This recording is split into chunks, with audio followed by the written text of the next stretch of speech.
ఈ బాలకృష్ణ గారి చిన్న కూతురు తేజస్ నగర్ ఉంది కదా, తన డాన్స్ వీడియో ఒకటి సర్క్యులేట్ అవుతుంది, ట్రెండ్ అవుతుంది.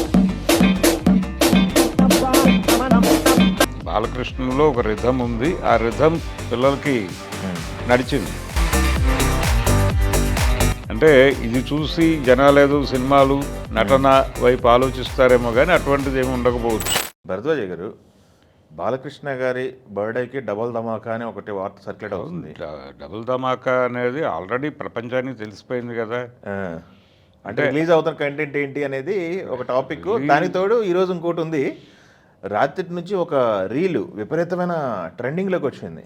అవును, తేజస్విని గారు, ఈ బాలకృష్ణ గారి చిన్న కూతురు తేజస్ నగర్ ఉంది కదా, తన డాన్స్ వీడియో ఒకటి సర్క్యులేట్ అవుతుంది, ట్రెండ్ అవుతుంది. అవును, తను డాన్స్ చేసిన పద్ధతి కనుక అన్ని చాలా ప్రొఫెషనల్గా ఉంది. అంటే అదేదో సరదాగా చేసినట్టుగా లేదు అది.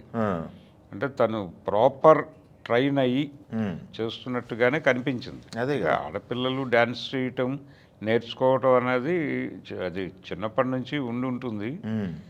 రెండోది, బాలకృష్ణ గారికి సంబంధించి తెలుగు సినిమా రంగంలో డ్యాన్సులకి ప్రత్యేక పీట వేసినటువంటి సందర్భం ఒకటి నడిచింది. అది బ్రేక్ డ్యాన్స్ అనండి, లేకపోతే ఇంకో డ్యాన్స్ అనండి, ఆ టైంలో వీళ్ళు ఎంట్రీ ఇచ్చి నడుస్తున్నటువంటి టైంలో అప్పుడు దాన్ని చాలా ఈజీగా నడిపినటువంటి హీరోల్లో తెలుగుకి సంబంధించి వీళ్ళిద్దరూ ప్రముఖులు. అవును, చిరంజీవి, బాలకృష్ణ. ఒక రకంగా మంచి పోటీ ఇచ్చాడు ఈయన ఆ ఏరియాలో.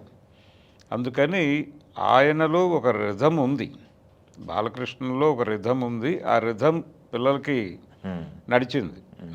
ఇప్పుడు ఆవిడ చాలా ఈజీగా చేసింది. అంటే పెద్ద దానిలో తడబాటో లేకపోతే అదేదో సరదాగా చేస్తున్నట్టో లేదు. తను పూర్తి ప్రొఫెషనల్గానే చేసింది. కాబట్టి దృష్టి ఉంది. అలాగే ఈ మధ్యకాలంలో ప్రొడక్షన్ సైడ్ యాక్టివ్గా ఉంది ఆవిడ. సినిమాల కథలకి సంబంధించి చొరవ చూపిస్తోంది. అంటే టోటల్గా ఫిలిం మేకింగ్ మీద శ్రద్ధ ఉంది ఆ అమ్మాయికి అనేది అర్థమవుతోంది. ఈ లైన్లో ఎక్కువ రోజులు నిలబడటం మాత్రమే కాదు, ఆయనకు సపోర్ట్గా నిలబడేటువంటి ఒక హ్యాండ్ కావాలి ఇప్పుడు.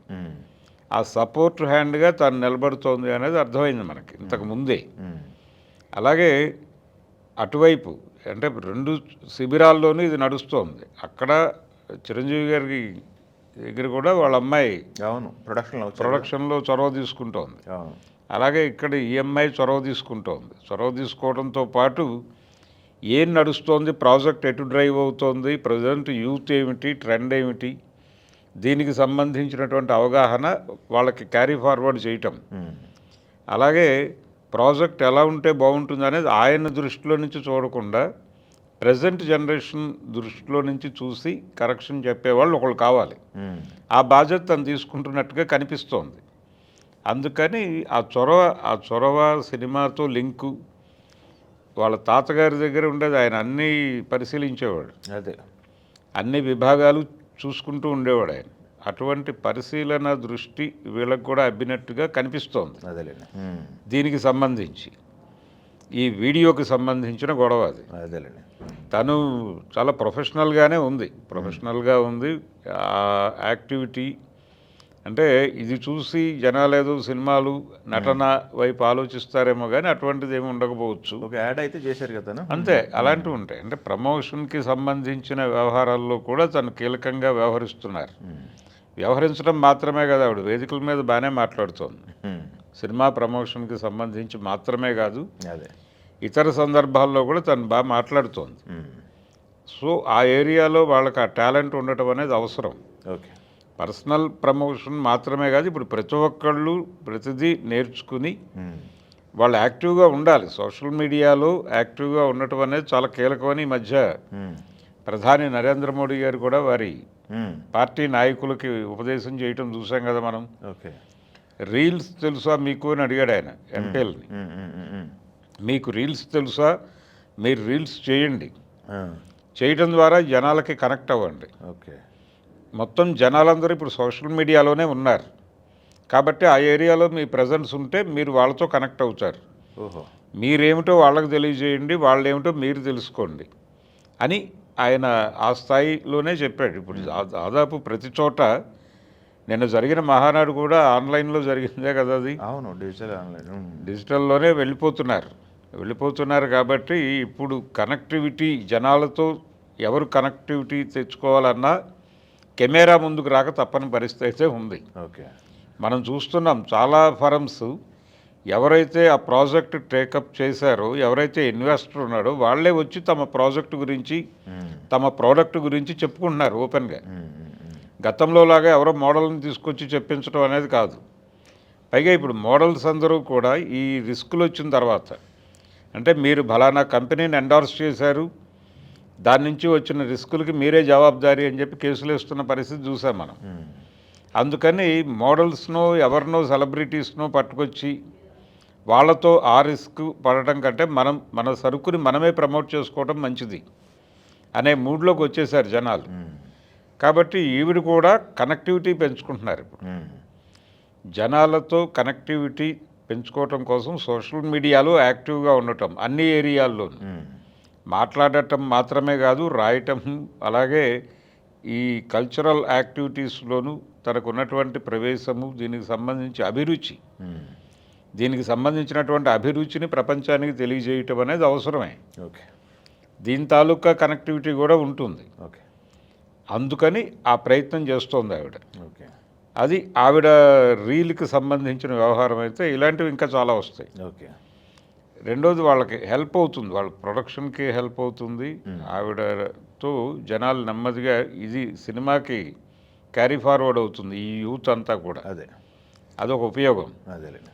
పోతే మీరు ఇందాక అన్నారు అది బర్త్డే, అవును, డబుల్ ధమాకా అని చెప్పేసి. డబుల్ ధమాకా అనేది అది ఆల్రెడీ ప్రపంచం మాట్లాడేసుకుంటుంది. ఒకటి ప్రొడక్షన్లో ఉంది, ఇంకోటి ప్రొడక్షన్లోకి వెడుతోంది.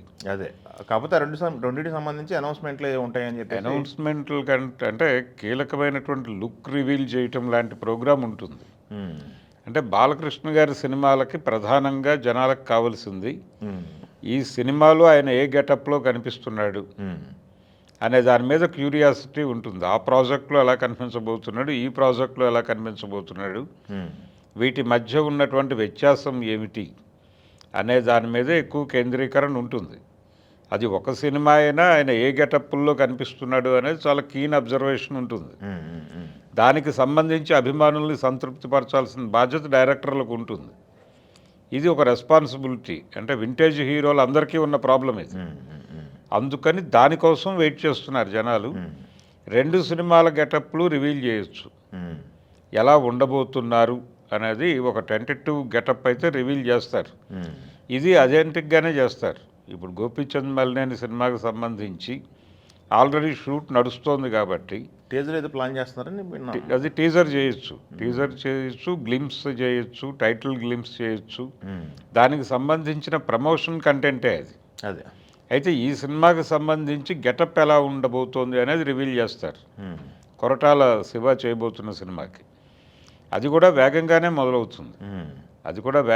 మొదలవుతుంది. ఆయన చాలా క్యూరియస్గా ఉన్నాడు. తను బాలకృష్ణతో ఒక బిగ్ హిట్ కొట్టాలనేటువంటి మూడ్లో ఉన్నాడు. నిజానికి ఆయన గతంలో బాలకృష్ణ గారికి పనిచేశాడు.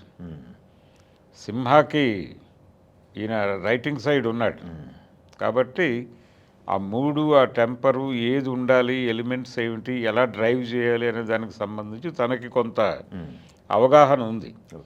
ఆ తరహా సినిమాలు చేయటంలో ఆయనకు ఒక నైపుణ్యం ఉంది. పొలిటికల్ ఐటమ్ని అంటే ఒక పొలిటికల్ ఎలిమెంట్ తీసుకుని దాన్ని కమర్షియల్ వేలో చెప్పటం అనేది కొరటాల శివ ప్రత్యేకత. అది బాలకృష్ణ గారికి కూడా అవసరం అలాంటి కంటెంట్. సో వాళ్ళిద్దరు అలా లింక్ అయ్యి వచ్చేటువంటి కంటెంట్ ఎలా ఉండబోతోంది అనే క్యూరియాసిటీ ఉంది జనాలకి. ఆయన ఆల్రెడీ లైన్ చెప్పాడు, స్టోరీ ఇలా ఉండబోతోంది అనేది సూచనప్రాయంగా చెప్పేశాడు. కాబట్టి అది ఆ గెటప్ ఎలా ఉంటుంది అనేది ఇప్పుడు క్యూరియాసిటీ జనాలకి. అది రివీల్ చేసేస్తే హ్యాపీ. ఇక్కడ గ్లిమ్స్, అక్కడ గెటప్, ఈ రెండింటినీ ఒక్కసారి జనం ముందుకు తీసుకొస్తే ఇక ఆ డే అక్కడి నుంచి ఒక వారం 10 రోజులు పోనకాలే. దాని మీద చర్చలు ఎలా ఉండబోతోంది అనే దానికి సంబంధించి ఎవరి అభిప్రాయాలు వాళ్ళు. ఇక ప్రమోషన్ మొదలైనట్టే. కొరటాల శివ సినిమాకు కూడా ప్రమోషన్ ఆ రోజే లాంచింగ్. వీళ్ళ సినిమాకి గోపీచంద్ మల్లేని సినిమాకి బహుశా టైటిల్ అనౌన్స్మెంట్ ఉంటుంది అనుకుంటున్నాను నేను. చూద్దాం ఏం చేస్తారు. టైటిల్ గ్లిమ్స్ ఉంటుంది, ఆయనకి గెటప్, ఈయనకి టైటిల్ గ్లిమ్స్, అక్కడేమో పోస్టర్ రివీల్ చేయటం, ఈ హడావిడి అయితే ఉంటుంది. జనాలు నెమ్మదిగా ప్రిపేర్ అవుతారు జూన్ 10 కోసం. Okay, thank you.